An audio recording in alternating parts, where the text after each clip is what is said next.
Bueno,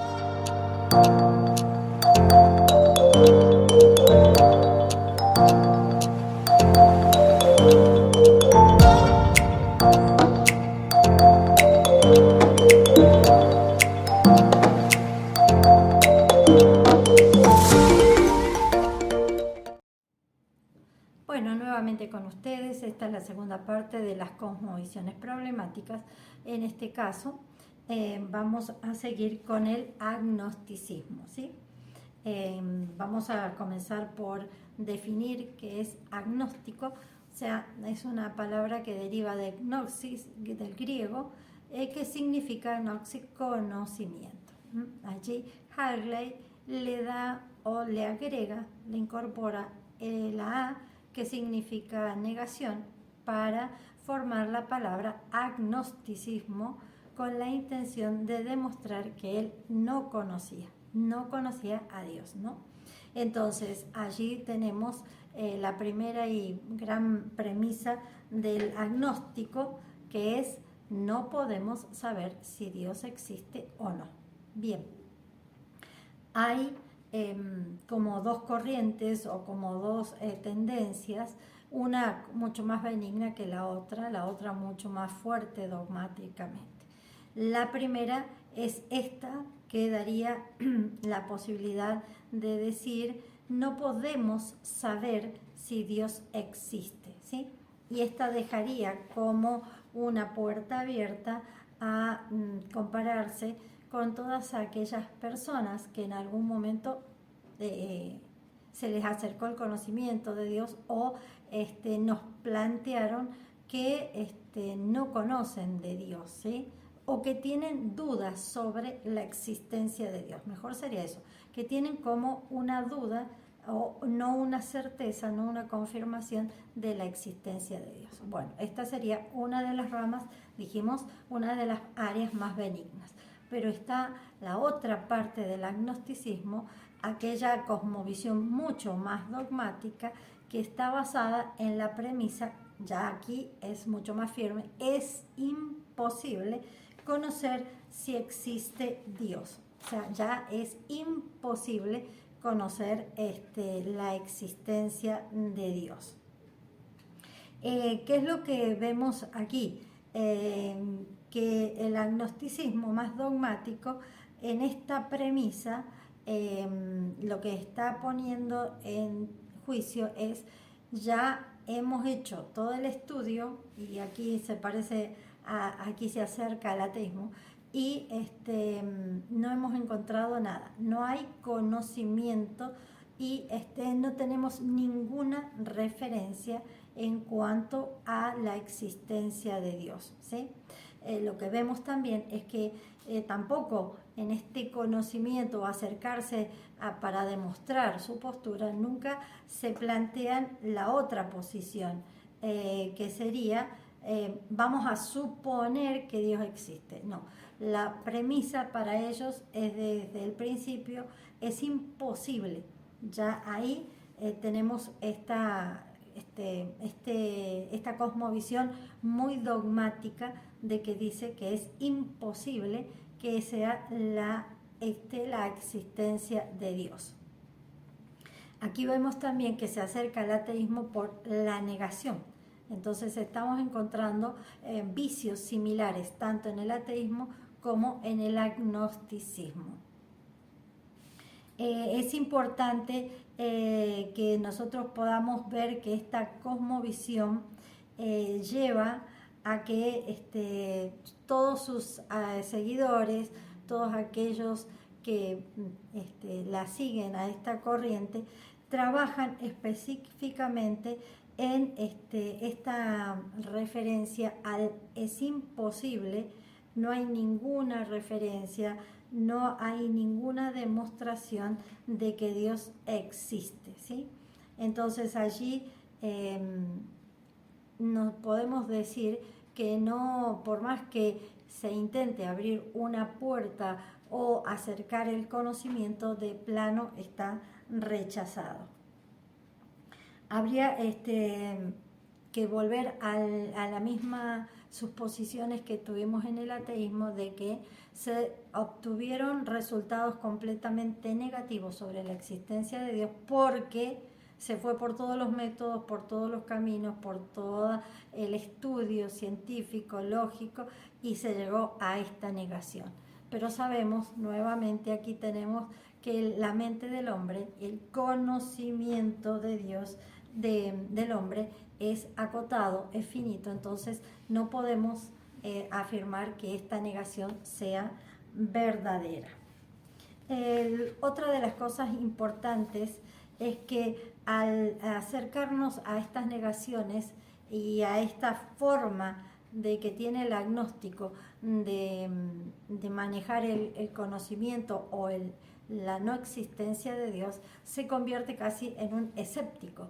Vemos cómo los conceptos se van acercando mucho uno a otro, pero volvemos a repetir, si Dios no existe y es imposible conocer que Dios exista, alguna de las dos premisas tiene que cumplirse. Entonces allí vemos estas contradicciones, pero también podemos ver otra contradicción en el hecho de que para conocer que Dios no existe, tuvieron que hacer estudios, tuvieron que conocer algo de la naturaleza de Dios y así poder afirmar esta negación. Entonces volvemos a que en el agnosticismo caen los mismos vicios que el ateísmo, contradicciones, y sabemos que estas contradicciones no es que están completamente afirmadas, sino que no le dan un fundamento certero para seguir nosotros en ese camino del pensamiento. Por lo tanto, es para nosotros importante pensar que el agnóstico descansa en contradicciones, ¿sí? O sea, al mismo tiempo demuestra que es imposible conocer a Dios, pero tuvo que hacer un examen, un estudio, haber estado averiguando sobre Dios y su naturaleza, o sea, tiene noticias de algo que existe, lo cual estuvo investigando. Entonces, lo que vemos que esta postura del agnosticismo así tan dogmático se destruye a sí mismo porque no puede conseguir trascender con sus premisas. Esto en cuanto al agnosticismo. Bueno, para pasar al panteísmo, aquí vamos a ver algo completamente distinto. ¿Qué es lo que vemos en el panteísmo? Recordemos que aquí también el significado, estas palabras vienen del griego, ya no como recién, sino del griego, de pan, que traducido es todo. Entonces tenemos pan, todo, y por otro lado un sustantivo teo, que significa Dios, más el sufijo ismo, pan, teoísmo. Entonces, ¿qué es lo que logramos aquí? La palabra teísmo, que es, pan, todo, teo, Dios, ismo, creencias. Entonces, de allí el panteísmo significa que Dios es en todo, ¿sí? Aquí lo que podemos ver completamente contrario a lo que habíamos estado viendo, las otras dos como visiones, ¿sí? En las otras se ignoraba a Dios, Dios no existía, y acá estamos hablando de este Dios, el conocimiento de este Dios que está en todo, ¿sí? Que Dios es todo, pero este Dios que nos plantea el panteísmo no está fuera, sino que está dentro. No tendríamos un Dios que trasciende, sino que está en todo. Y entonces aquí lo que podemos ver que hay un Dios inminente, o sea, un Dios interno, ¿sí? Puede ser dentro de un ser o de muchos seres, de un conjunto de seres, allí está Dios. Y ese Dios está dentro de este mundo. Y aquí vienen los conflictos con el panteísmo. ¿Por qué? porque tenemos que Dios y el mundo están íntimamente relacionados, íntimamente integrados. Para el panteísmo, el mundo y Dios no hay una diferencia, no hay separación entre ellos, ¿sí? O sea, están integrados. Cuando hablamos de Dios, estamos hablando de las características también inherentes al mundo. Son una misma cosa. Dios y el mundo son una misma cosa. Entonces, ¿qué es lo que pasa aquí? Cuando describimos al mundo, describimos una realidad de Dios, pero con una diferente manera, ya que no pueden ser separados. Podemos hablar de Dios y estamos hablando también de mundo. Y hablamos de mundo y estamos hablando de Dios. Por eso Dios es todo y en ese todo es mundo también. Están todos integrados. Son una única realidad. No pueden separarse, ¿sí? No son realidades separadas.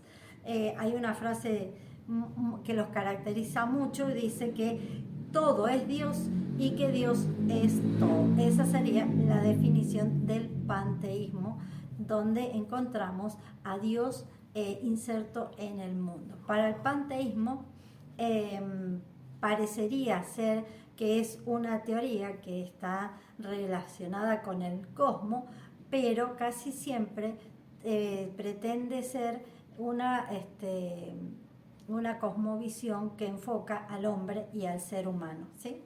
Entonces, parte del universo es Dios y compartimos con él esta naturaleza divina, ¿sí? O sea, el ser humano comparte con Dios el cosmos, este mundo, entonces estamos unidos a él, compartimos esa naturaleza divina de él.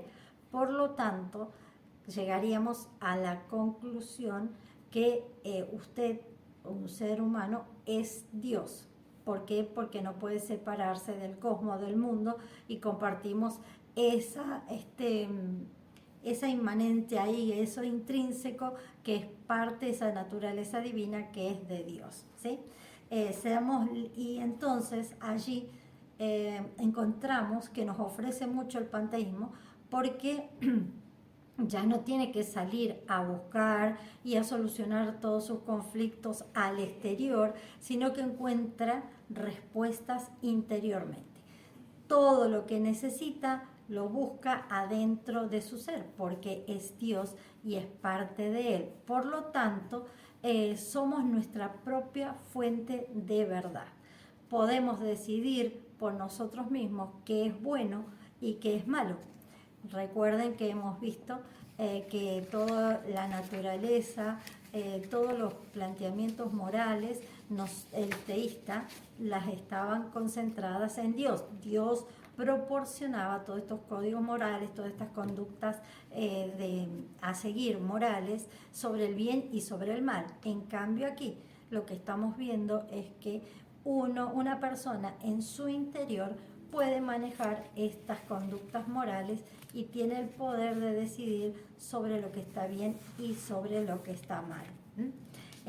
Dado que somos Dios, el pecado y la redención ya no se tornan tan necesarios para uno, porque están dentro de uno, dentro nuestro, y podríamos inmediatamente pasar a un estado de libertad y de separarse tanto del pecado como tener la redención por uno mismo, ya que uno comparte la divinidad con Dios. Bueno, estamos viendo aquí, voy a hacer hincapié realmente en esto que es una contradicción bastante difícil de explicar, porque ellos consideran que Dios es un Dios eterno, es un Dios omnipotente, es un Dios inmutable, ¿sí? Entonces tenemos la visión para el panteísmo de que es Dios, ¿sí? un Dios eterno, un Dios omnipresente, un Dios inmutable.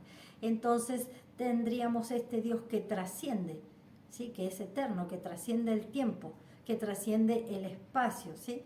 Y que conoce todas las cosas. Esa sería la visión, la cosmovisión del panteísmo de quién es Dios. Y ahora vamos a ver la cosmovisión por parte del panteísmo de qué es el mundo. En este caso definen al mundo como algo finito, tiene finitud, termina, ¿sí? Es temporal, bien, está acotado en un tiempo, es limitado y es cambiante. Bueno, ustedes se estarán preguntando cómo estos dos conceptos pueden ser uno y no separarse. Bien, aquí vamos. Afirman que la realidad del mundo finito es una descripción de la realidad como del Dios infinito. O sea, ambos son verdades, ¿sí? Ellos consideran que las dos son verdades. Y sabemos que esto no es posible. Tenemos un Dios que trasciende, un Dios eterno, un Dios que es infinito, un Dios que es omnipotente, y lo estamos poniendo a la altura de un mundo finito, que tiene límites, que es cambiante, ¿sí? Entonces, estos dos conceptos son inviables, se rechazan, no pueden ser uno, no pueden compartirse los mismos conceptos. Aquí radica básicamente la defensa que podemos hacer con respecto al panteísmo. Pero es lógico que esta contradicción de ser unos o de ser la misma cosa o describir al mundo y estar describiendo a Dios con las mismas características es imposible. Ellos tienen su justificativo, tienen su planteamiento. ¿Cuál sería la forma de explicar cómo puede ser que sean una misma cosa, que sean unos o que compartan este Dios, comparta todo con este mundo finito? Bueno, la respuesta está asociada a que la realidad del mundo finito es una fantasía, ¿sí? Que nos muestra algo, una apariencia, pero que en realidad es un mundo infinito. O sea, no es real esa finitud que muestra el mundo, sino que es una apariencia finitud. O sea, que por arte de magia pasaría a ser un mundo infinito. Entonces, allí se complica esta cosmovisión. Allí se arma un enredo. No puede ser algo finito que esté siendo comparado o que se transforme de repente en algo infinito. Puede ser que un hombre que hasta ahora creyó ser un ser humano común, con límites finitos como el mundo, de repente se encuentre con esta teoría y pase a ser un Dios, o sea, eterno, infinito, y creer que tiene el poder de trascender, ¿sí? Entonces, aquí están las contradicciones que presenta el panteísmo, ¿bien? Es imposible unir o tratar de mostrar que ambos son una misma cosa o que se puede hacer referencia a las dos en un mismo sentido. Esta contradicción de mundo y de Dios son irreconciliables, son mutuamente excluyentes. Y por eso es que decimos que aquí el panteísmo también llegamos a la misma conclusión que el ateísmo o que el agnosticismo. No pueden ser puestas en práctica, ¿sí? Porque son excluyentes. No puede ser que de repente un mundo finito, por arte de magia o por una supuesta irrealidad, pase a ser infinito. hay una incoherencia en estas premisas, en estas demostraciones de estas creencias. Por eso hemos dicho, son cosmovisiones que son problemáticas, pero estamos viendo cómo cada una se acerca a la otra y que en ellas lo que vemos en común, vicios, ¿sí? Planteamientos sobre o fundamentos que son inconsistentes, fundamentos que están basados en mentiras, o también como pasaba, tomar preceptos morales, valores de otra cosmovisión y tratar de incorporarlas a las suyas, o pasar de algo lógico, real, a algo irreal y hacerlo infinito, trascendental como es el mundo. Por lo tanto, volvemos a decir que esta cosmovisión del panteísmo estaría proponiéndonos algo sin sentido. En cuanto al escepticismo, vamos también allí con la definición. La palabra escéptico proviene del griego y diríamos que significa el que examina o el que todo lo examina. A ver, las premisas del escéptico están dadas por dudar, ¿sí? Dudan de todo, de todas las cosas, de los fenómenos, de los hechos, ¿sí? Y otra de las premisas que tienen es que afirman que la verdad no existe, pero en el caso de existir, el hombre sería incapaz de conocerla. Bueno, esta es un pequeño resumen de aquellos cuestionamientos que hacen los escépticos. Los escépticos o esta cosmovisión tiene una larga historia y bueno, me voy a permitir explicarles o leerles algunas porque cada una de estas derivaciones que ha tenido el escepticismo se dedica a el estudio o el enfoque que tiene es a una rama del conocimiento. Por ejemplo, dice que los escépticos iterativos simplemente repiten una pregunta. ¿Cómo lo saben? Tenemos los escépticos metaepistemológicos, son escépticos acerca de la filosofía y la epistemología en sí. Y el escéptico heurístico es simplemente un enfoque guía para desarrollar la epistemología. El escepticismo del conocimiento y el escepticismo justificativo se dirigen al conocimiento y a su respectiva justificación y utilizan argumentos contra el origen y la transferencia o las fuentes de conocimiento y su justificación. Los escépticos globales afirman que no hay conocimiento en ninguna área del pensamiento humano y los escépticos limitan el escepticismo hacia un solo objetivo, que sería la materia o una facultad. El escepticismo de primer orden se centra en las creencias comunes y el escepticismo de segundo orden se centra en qué sabemos, ¿sí?